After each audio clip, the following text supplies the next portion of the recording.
Live from WRAL News Headquarters in Raleigh, your number one source for local news. WRAL News, coverage you can count on. Day 3 in the trial of a Raleigh store owner facing murder charges after a Gatorade theft. The state just rested its case today. We'll explain what's coming up next.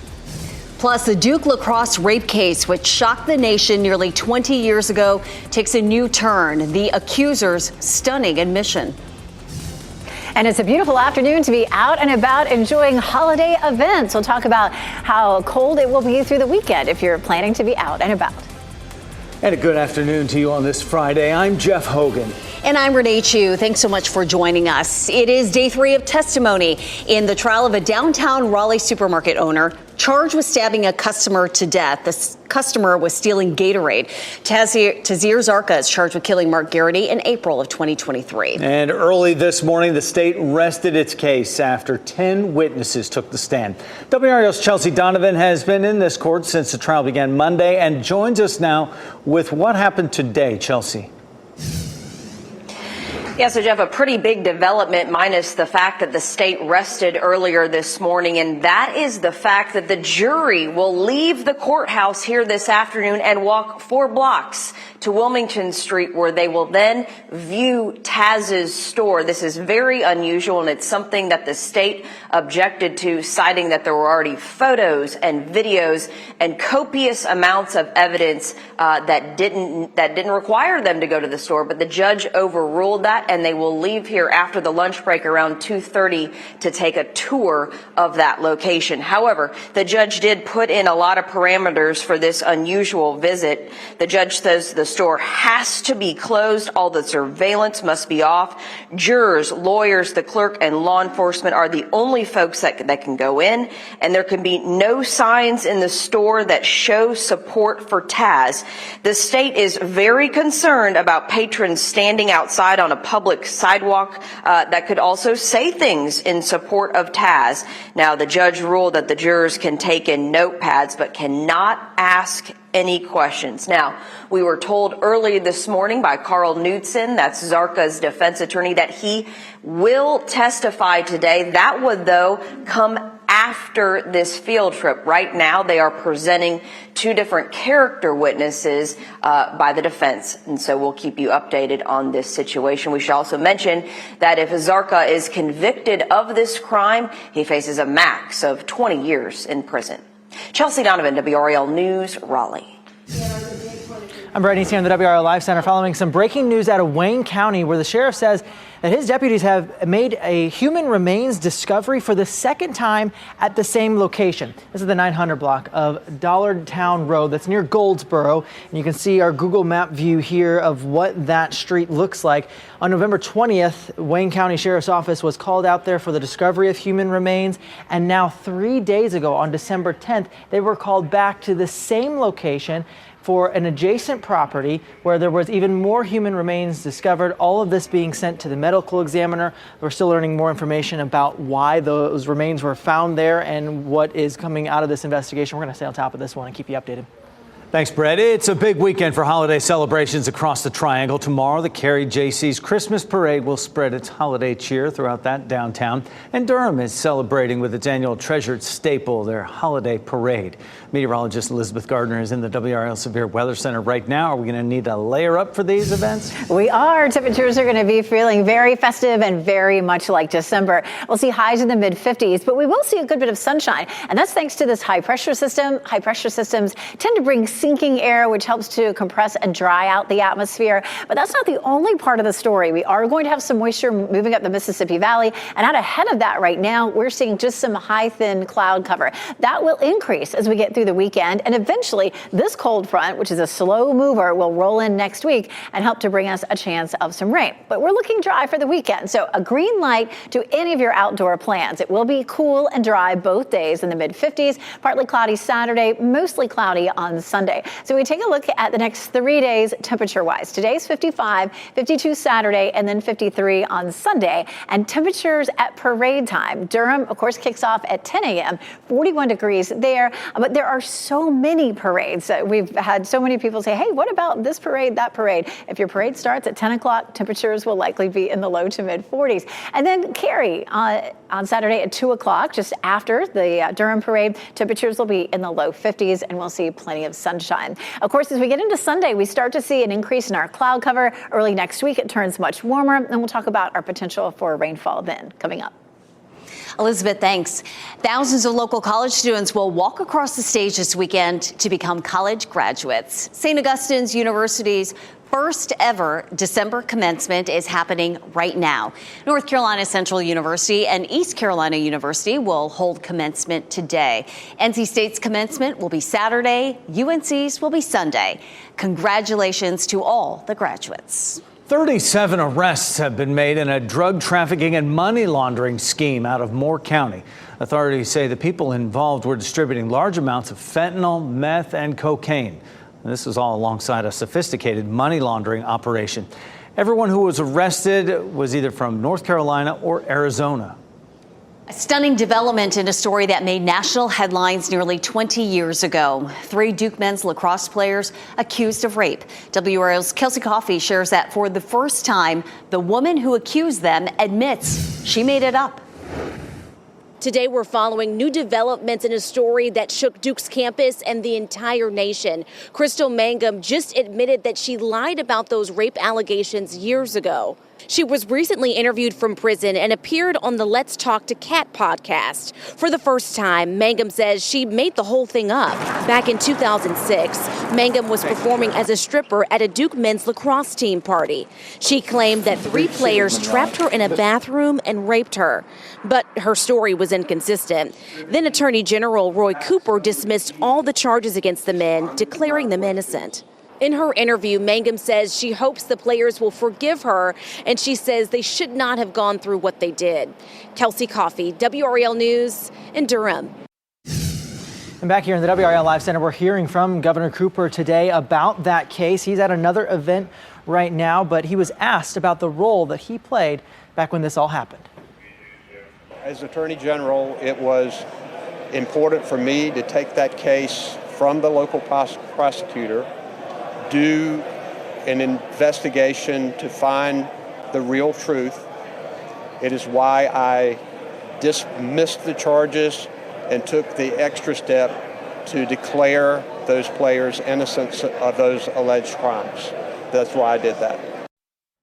I'll continue to follow any other reaction to this case here in the WRAL Live Center.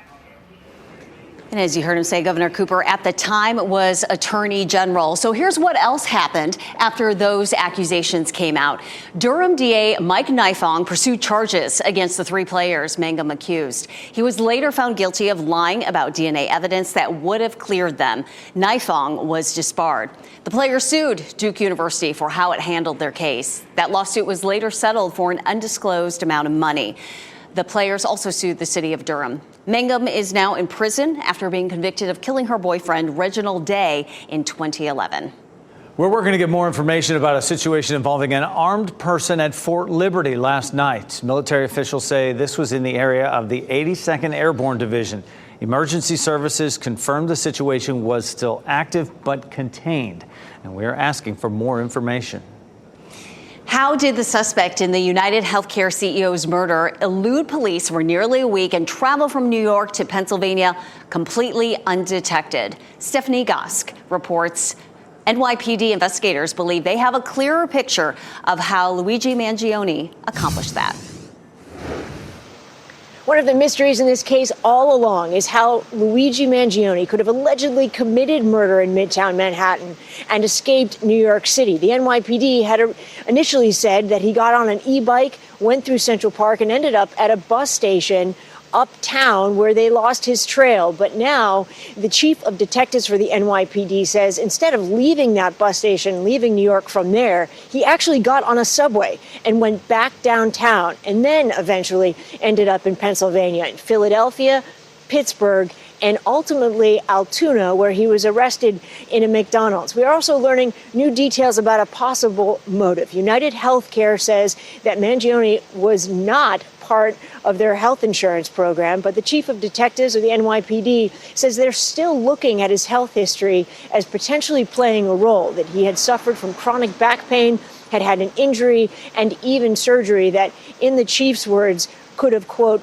put him on the path. We do not yet have an official indictment from the Manhattan District Attorney, but the governor of New York, Kathy Hochul, says that, in her words, it could happen any day now, and that would push forward the extradition process. Back to you. And the CEO for United Health Group, Andrew Whitty, issued his first public response to the consumer outcry following the deadly shooting. He said today that the U.S. health system, quote, is not perfect and that coverage decisions are not well understood. Whitty also defended United Healthcare, the company's health insurance arm. He acknowledged that it does share some of the responsibility for the lack of understanding. Next at noon, justice in Syria, the UN attempt to identify who's responsible for thousands of civil war deaths in that country. Also, not enough information, the questions that remain about those mysterious drones flying over the Northeast. Plus, firm answers on what you might see in the sky with tonight's meteor shower. We'll hear from a NASA ambassador about the bright show on the way. Keep watching WRAL News over the air Channel 34 and Spectrum Channel 1257.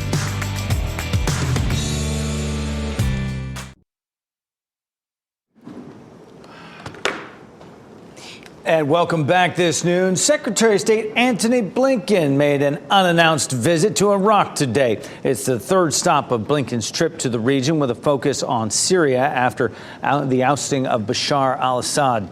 Now, Blinken went to the presidential palace for a meeting with Iraq's president, discussing regional security opportunities and challenges, as well as enduring U.S. support for engagement with all communities in Syria to establish an inclusive transition. Also, federal security officials say aircraft that is stoking fear in New Jersey might not be drones after all.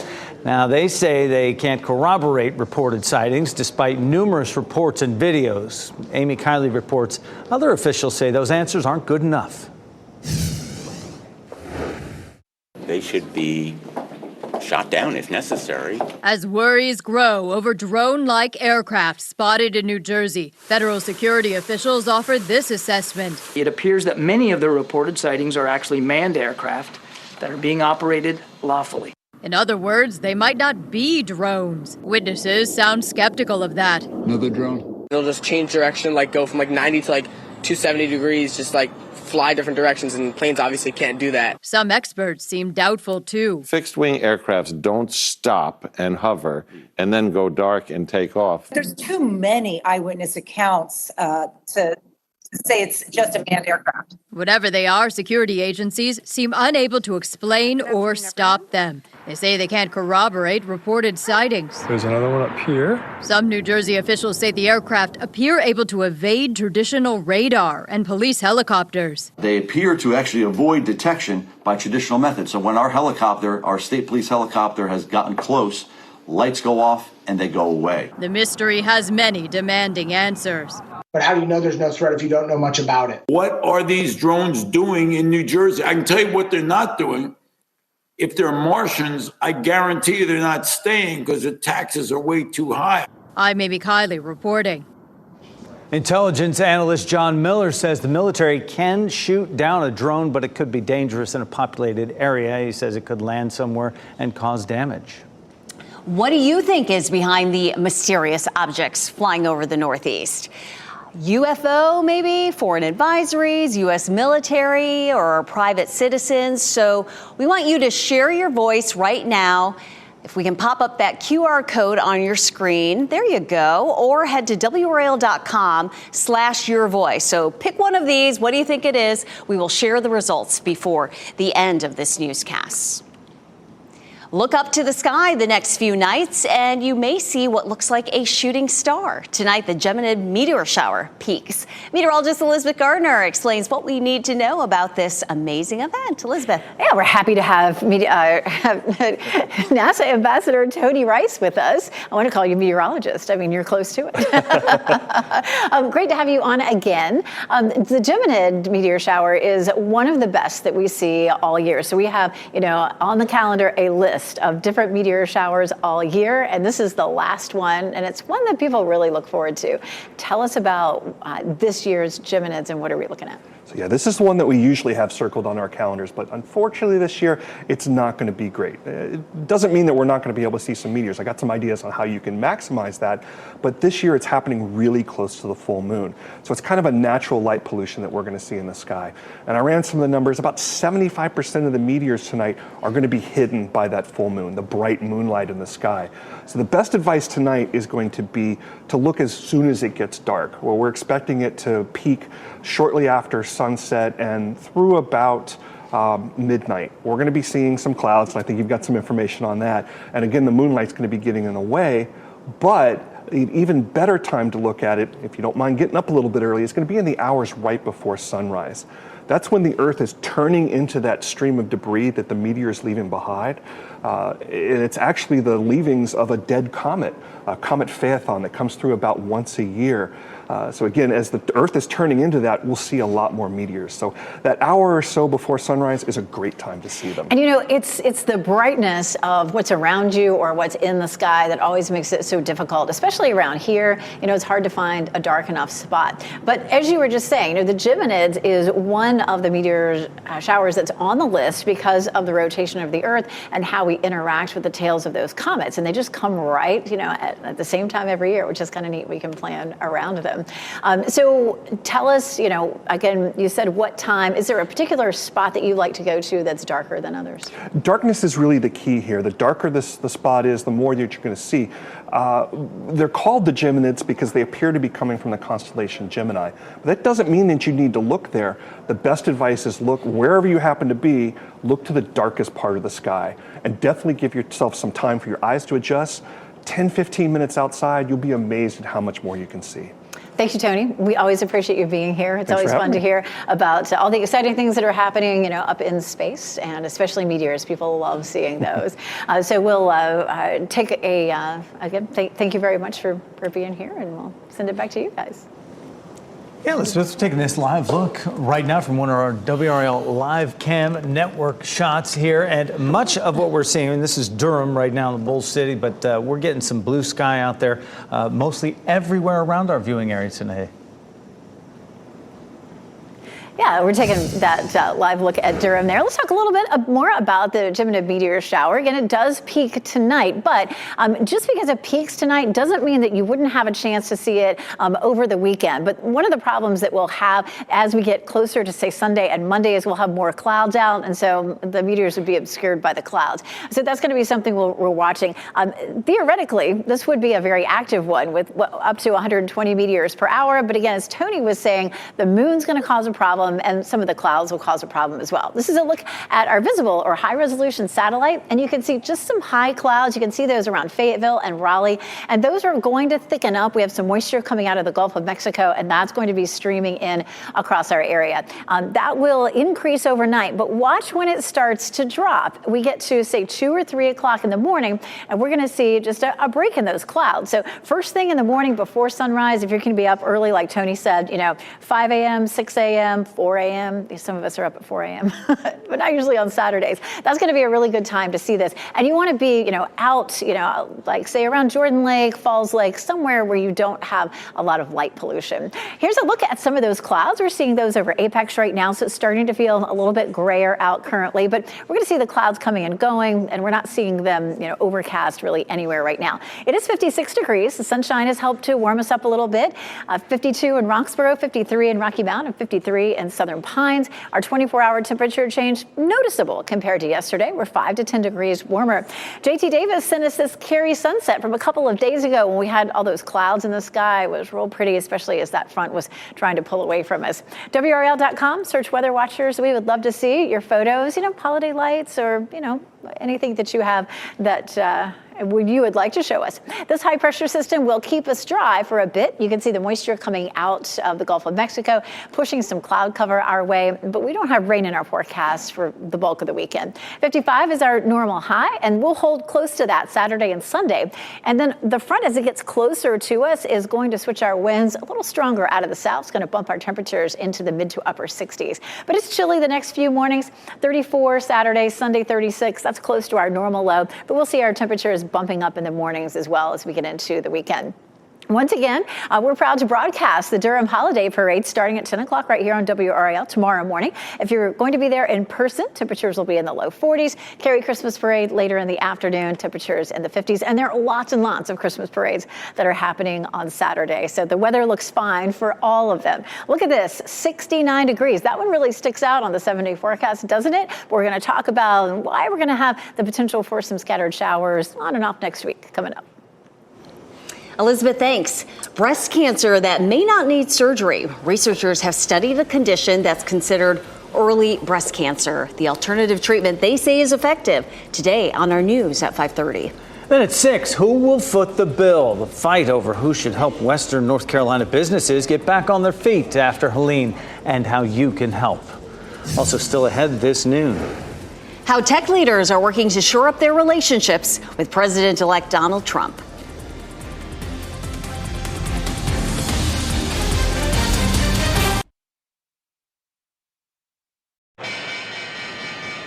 Welcome back this noon with a look at stocks. Right now, you see the Dow Jones Industrial Average on this final day of trading for the week, down 110 points right now. 5 on your side is always keeping a close eye on your business headlines, a price hike for a popular streaming service, and why the price of your cup of coffee keeps going up. Those are among today's business headlines with WRAL. Coffee prices are near 50-year highs, and the rally shows no sign of slowing down. Futures of Arabica coffee beans are up 70% on the year, and earlier this week traded near their highest level since 1977. The beans are the most popular variety and make up as much as 70% of the global coffee market. The soaring price can be traced to weather in Brazil, the largest producer of the beans. Drought in August and September was followed by heavy rains in October, and that has some concern over the condition of the crop for next year. More than 2.5 million Stanley mugs are being recalled due to possible burn hazards. The recall affects all Stanley switchback and trigger action stainless steel travel mugs sold in the U.S. from June of 2016 right up through this month. The issue is with the threads on the lid. They can shrink when exposed to heat and torque, and that could lead to the lid detaching while the cups are being used. The company has received 91 reports worldwide of the lid detaching. That has resulted in 38 burns, and 11 people have needed medical attention. You can arrange for a free replacement to your Stanley mug at their website. That's stanley1913.com. YouTube is hiking the price of its streaming service. The price of YouTube TV will go up by $10 a month to $82.99. That's starting January 13th. The video platform says the price increase is due to the rising cost of content. YouTube TV has been aggressive in expanding its content offers. It bought the rights to the NFL Sunday Ticket a couple years ago. That alone cost it $2 billion a year. Those are your business headlines. I'm Erin Raal at the NASDAQ market site. President-elect Trump is getting a big financial boost for his upcoming inauguration. Online retail giant Amazon will donate $1 million. Founder Jeff Bezos is also planning to visit Trump within the next few days. Now, Facebook's parent company, Meta, confirmed it, too, has donated $1 million to Trump's inaugural fund. Tech leaders are trying to strike closer relationships with the incoming president. The first ever December commencement for St. Augustine's University is happening today. We are live at the ceremony, capturing all the excitement. Plus, the streets of Syria flooded with prayers and celebrations today. The symbolic moment for the dramatic change of power in Syria. That's next. And here's a look at the winning lottery numbers. We'll be right back.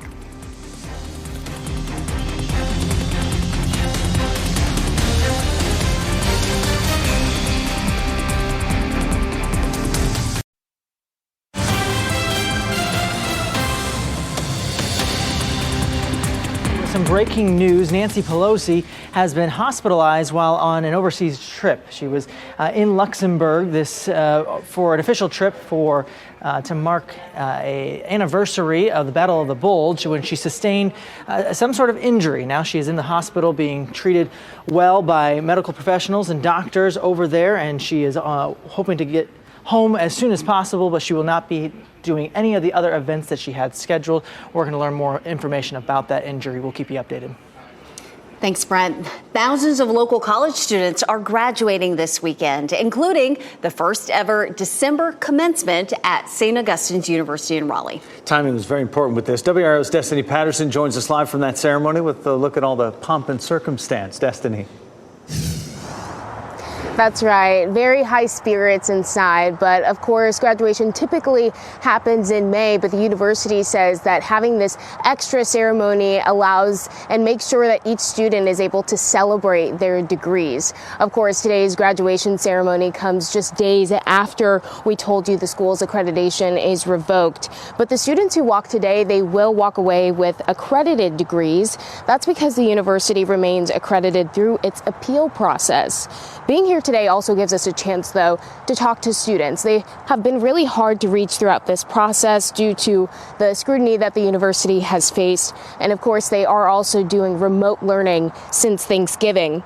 Political science major Christoph Strawn says that his faith carried him throughout this process, and he wants to see his now alma mater get through this storm. It would be a shame to not see that legacy continue on, that legacy that I'm now a part of. So I'm hopeful that that legacy will be able to continue and go on into the future. During his speech today, interim president Marcus Burgess did acknowledge the school's struggles, and he said this before, that this shows the students' resilience while the university has gone through the struggles that they have faced. Destiny Patterson, WRAL News, live in Raleigh. North Carolina Central University and East Carolina University are also holding commencements today. NC State's is tomorrow and UNC's is Sunday. Congrats to all the grads.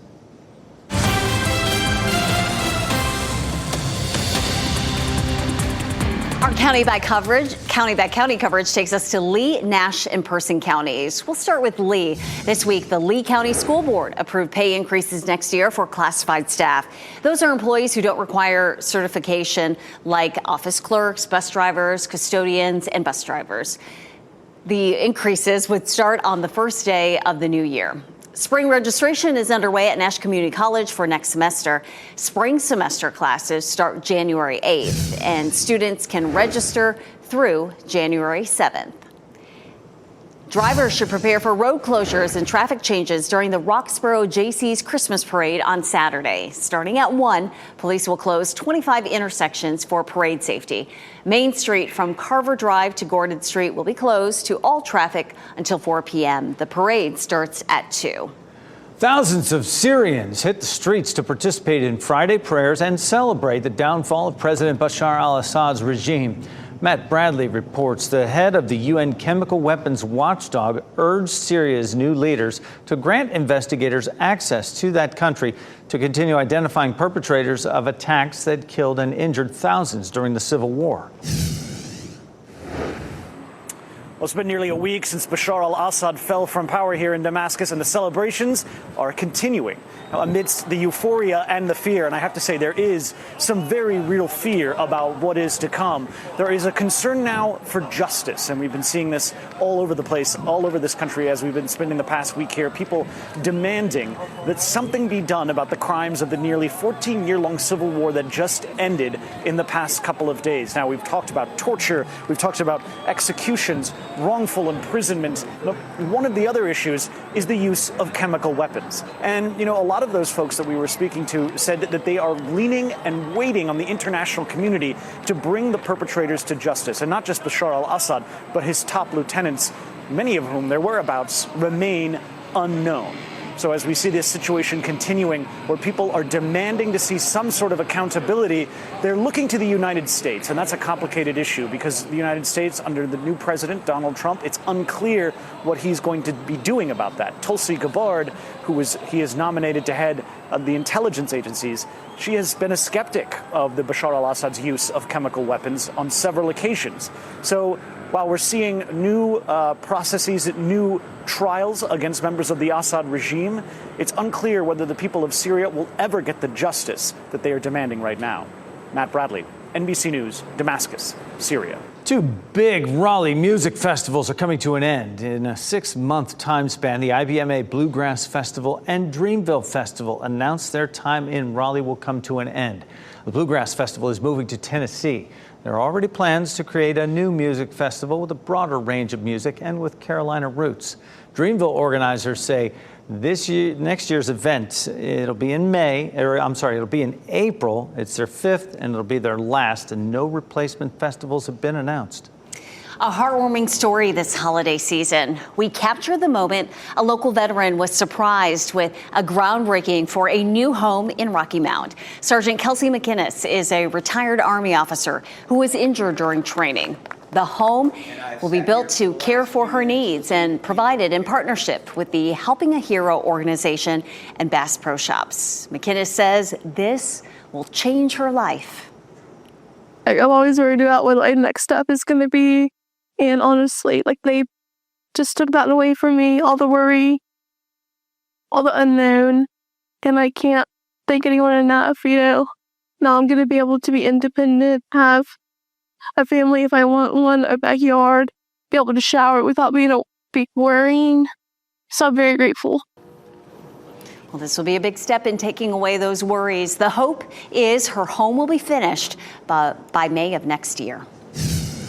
Fighting cancer together. You know the name, Kay Yao. How the cancer fund she started helps women battling the disease and how you can offer strength and hope. And it's parade season. The towns and cities spreading holiday cheer. Check out the updated WRAL News app, an easier layout for reading and video viewing right at your fingertips. Download the app today.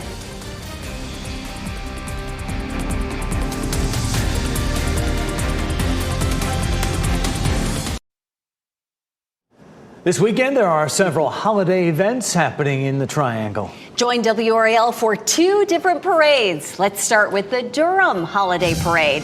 Join Ken Smith, Ashley Rowe, and Grace Haba for floats, marching bands, dance groups, and a visit from Santa himself. Our live coverage of the Durham Holiday Parade starts tomorrow at 10 a.m. right here on WRAL. Also tomorrow, the Carrie JC's Christmas Parade is happening, spreading holiday cheer throughout the downtown area there. It starts at 2 p.m. going down East Chatham Street and ending right in front of the Carrie Arts Center. Deborah, Kat, Gerald, Renee will be there as well, and you can watch a live stream of that parade on WRAL.com. It is so much fun. We'll be waving at you. Chatham County Parks and Rec will host the 6th annual Holiday in the Park. That's tonight from 5 to 8 at Northwest District Park in Siler City. The event starts with a tree lighting ceremony that will be at 5:15. For more on these events, go to WRAL.com, search Out and About. The Christmas tree at the state capitol is all lit up. The North Carolina-grown Fraser fir is 26 feet tall. It is visible from Fayetteville Street. Governor Roy Cooper helped kick off the celebration last night. The festivities were held in Capitol Square with holiday music performed by the Raleigh Concert Band. The tree is a beauty. Isn't it nice? Santa there as well. Mystery objects in the sky over the Northeast has everyone talking, especially with very little information coming from officials. We'll reveal your responses next.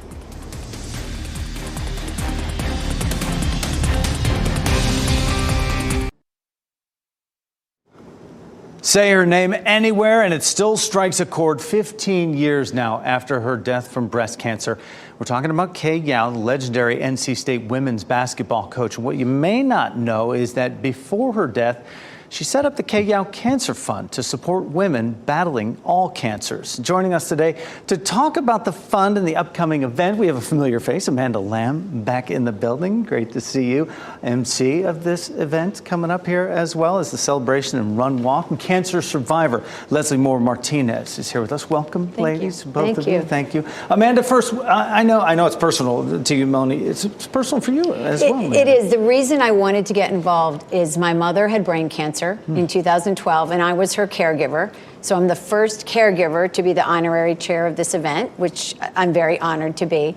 But, you know, they deal with cancers affecting all women. So it's not just breast cancer. And they have given out $8.78 million in grants. So I'm just very honored to be a part of it. Big money there going for great research there. Leslie, how has the KYAO Cancer Fund affected your life? Well, I actually got involved with this fund, actually winning a raffle. I won a hot pink boat, which supported the KYAO Cancer Fund in 2021. To our utter disbelief, in 2022, I ended up getting diagnosed with bilateral breast cancer and went down my own health journey of chemotherapy, facing a possible blood transfusion, which really just changed our trajectory. My daughter became an advocate giving blood because cancer patients are the greatest recipients of blood transfusions. And then together we ended up hosting blood drives, which had charity givebacks, and ultimately we assigned that money back to the KYAO Cancer Fund and have dedicated our time and energy to support the fund, which helps women, as Amanda said. And it supports research, and it supports the underserved women in the community.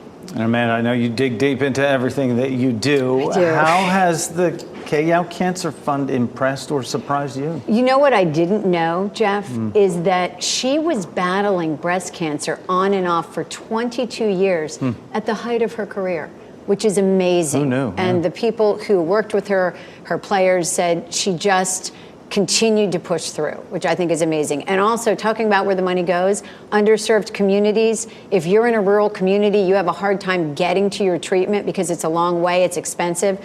There are programs that will help you with transportation, that will help you with housing. And volunteers to pick people up and take them. Absolutely. Missing those appointments is just not an option.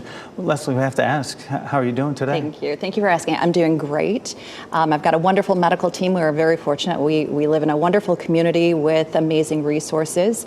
So doing well. I definitely like to take these types of opportunities to remind women to stay on top of their health, to go get their medical exams, to be their own advocate, and to be mindful of that. And of course, I encourage anyone to come out and participate in the KYAO Cancer Run Walk event.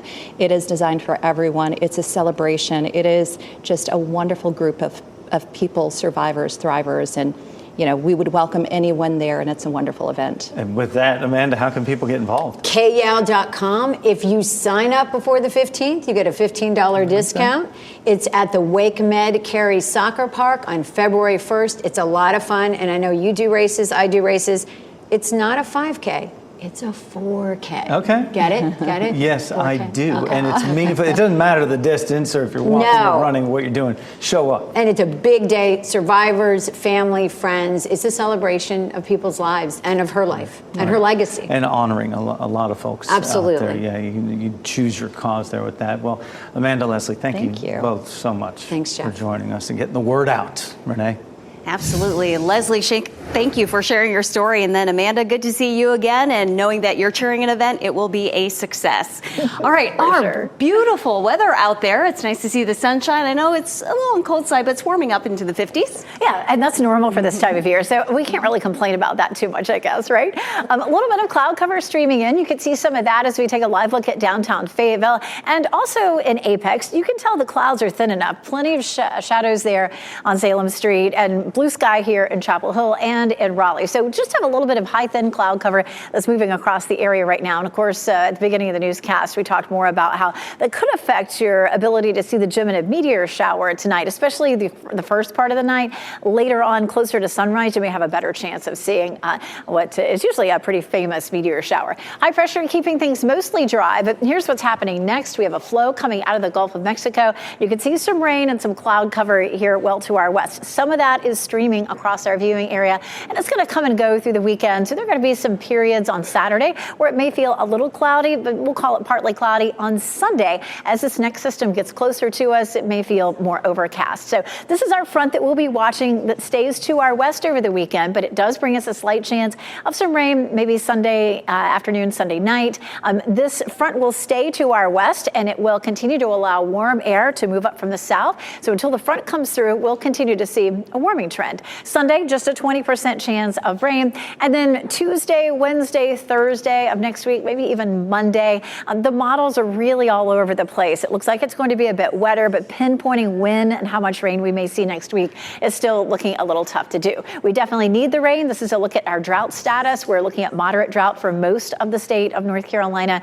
It was 88% last week coverage of the state, and the same thing this week. That's because it doesn't include the rain that we saw on Wednesday. They stopped collecting data on Tuesday for the drought monitor so they can crunch all the numbers. So maybe it'll look a little bit better next week, but it tends to take a long time to get into drought and a long time to get out of drought. As we take a look at this early Sunday morning, there's plenty of rain along that front back to our west, but it looks dry for us on Sunday, especially on this model. There's 9 a.m. on Sunday. We'll roll through. We'll pause it there at 5 o'clock Sunday. So our daylight hours are looking dry here. But Monday, we start to see a little bit of that rain maybe sneaking in. The cold front is still well to our west. It's one of those situations where, you just want to keep checking in over the weekend, and we'll keep updating that rainfall potential for early next week. No reason to believe we'll see any rain on Saturday. We were talking about all the parades. Fayetteville is another one that's 10 a.m. on Saturday, 46 degrees. I know Roxborough is having a parade. So many communities are having parades this weekend for the holiday, and it does look dry for all of them, and it's going to be sweater weather for all of them too. We'll see highs on Saturday at 52 and 53 on Sunday, so feeling very similar both days, just a little bit more cloud cover on Sunday. Checking out that 7-day forecast, as that front stays to our west, we see that warm air sneaking up underneath it. We could top out at 69 on Tuesday. Not quite as holiday feeling, but that might make some folks happy. Thanks, Elizabeth. Now, we asked you, the viewers, what you think is behind the mysterious objects flying over the Northeast. Now's the time to see what you had to say. Here are your responses on the growing mystery. Where are the drones from? UFOs are out, okay, so they're way down, but leading the way, U.S. military, okay, and then foreign adversaries are in there. Private citizens coming in third right now, 23%. You can still hit that QR code and weigh in on this. Yeah. Taylor Swift's birthday is today, December 13th. How she's already unwrapped an early gift. That's one for the history books.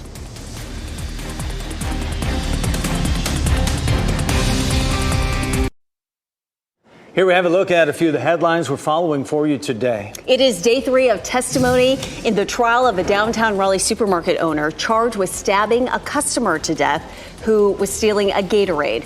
Tazir Zarqa is charged with killing Mark Garrity in April of 2023.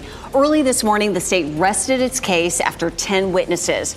The defense made motion that Zarqa will testify today, but before he does, jurors will be going to the store, Taz's supermarket on Wilmington Street. Look for updates on WRAL.com. A woman at the center of the Duke University lacrosse scandal said she lied when she accused 3 players of raping her in 2006. Crystal Mangum spoke on a podcast admitting she falsely accused David Evans, Colin Finnerty, and Reed Seligman of raping her. It is the first time Mangum has publicly stated she lied. Over the course of a month and in several searches, Wayne County Sheriff's deputies found human remains on one property. This happened on Dollartown Road. It's unclear whether the remains are from one or more people. It's also not clear how long the remains might have been there or whether a crime was committed. Taylor Swift is now the most decorated Billboard Music Awards winner in history with 49 career trophies. Swift took home 10 awards last night. In a recorded message, Swift says it was the nicest early birthday present ever. Her birthday is today. December 13th, and 13 being her favorite number. Today's pet of the day is a lovable goofball. Look at this. What a smile and such personality. Meet 2-year-old Freddie. He's basically a giant 66-pound puppy with a soft spot for playtime. Freddie likes other dogs. He gets along with everyone he meets. For more information, visit spcawake.org. Eat, Work, and Play coming up on WRAL News at 4. The $1 million project's underway that promise to transform downtown Rocky Mount as we know it. Thanks so much for spending your lunch hour with us. NBC News Daily is next on WRAL. Your next local news update in 30 minutes. Have a great and safe weekend. Bye, everybody. Keep watching WRAL News over the air Channel 34 and Spectrum Channel 1257.